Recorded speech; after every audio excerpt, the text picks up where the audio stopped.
Ninakusalimu kwa jina la Bwana wetu Yesu Kristo. Bwana Yesu apewe sifa. Ni muda sahihi tena ambao Mungu ametupatia kibali na upendeleo wa kusikiliza sauti yake. Nikualike kuambatana nami tupate kumsikiliza Mungu wetu anasema nini nasi. Tuombe. Baba wa mbinguni, jina lako litukuzwe. Saa imefika ya wewe kujidhihirisha kwa watoto wako na kukusikiliza. Tupatie Roho yako Mtakatifu tukapate kuelewa kusudi lako katika maisha yetu. Tumeomba katika jina lako Yesu Kristo. Amina. Katika siku ya leo, Mungu anataka kusema nasi kupitia neno lake, na kichwa cha somo kinasema nguvu ya msamaha. Nguvu ya msamaha. Katika ulimwengu huu tunaoishi, tumeumizwa, tuna uchungu katika mioyo yetu, lakini leo Mungu anahitaji utambue nguvu ya kusamehe. Ukiwa na nguvu ya kusamehe, maisha yako yote utakuwa na furaha na utakuwa na amani. Nguvu ya msamaha. Hii ni moja ya zawadi kubwa za kiroho na kihisia na kijamii ambazo Mungu ametupatia sisi watoto wake. Hii inaweza kubadilisha maisha binafsi na mahusiano kwa njia ya ajabu kubwa. Msamaha unaondoa mzigo wa maumivu ndani ya mioyo yetu. Tunapokuwa na nguvu ya kusamehe au tunapokuwa na msamaha kwa wale watu wanaotuumiza, tunaondoa mzigo wa maumivu. Kukosa kusamehe hubeba uchungu, chuki na hasira.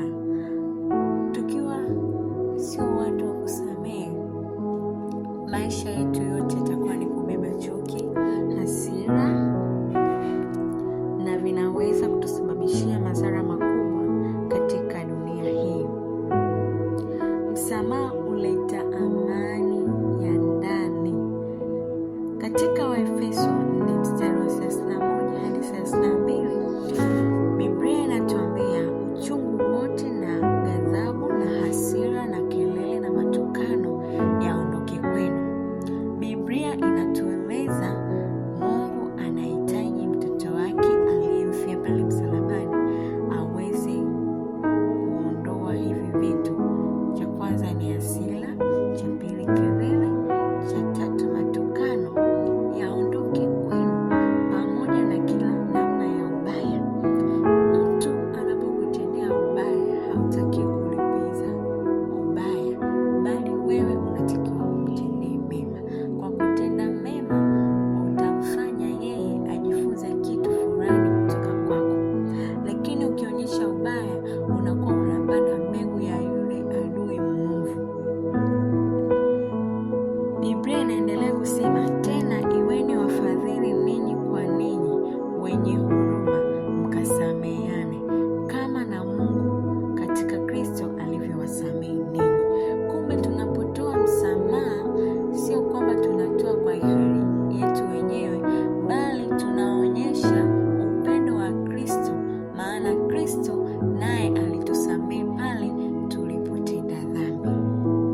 awe na amani ndani ya moyo wake.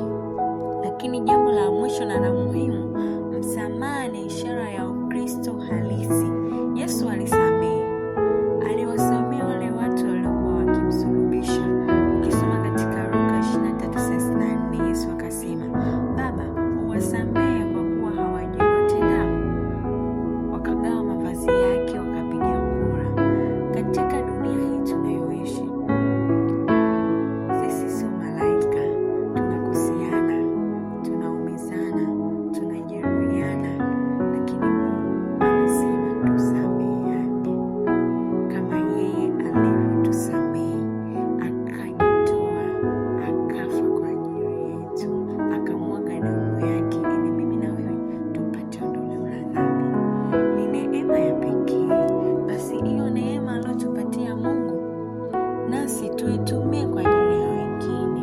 Pale wanapotujeruhi, wanapotuumiza, tukawe na moyo wa kuwasamehe. Maana tukiwasamehe, hata Baba yetu wa mbinguni pia tunapomwendea atatusamehe. Lakini tusipowasamehe, hata na sisi hatuwezi tukasamehewa. Mungu atusaidie. Tumwombe Mungu atupatie moyo wa kusamehe. Maana tukiwasamehe wengine, na sisi Mungu wa mbinguni atatusamehe.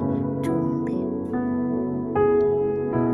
Mungu wa mbinguni, katika mioyo yetu na mioyo ya watoto wako imejeruhiwa, imebeba uchungu, lakini katika siku ya leo kupitia somo hili la pekee ambalo Bwana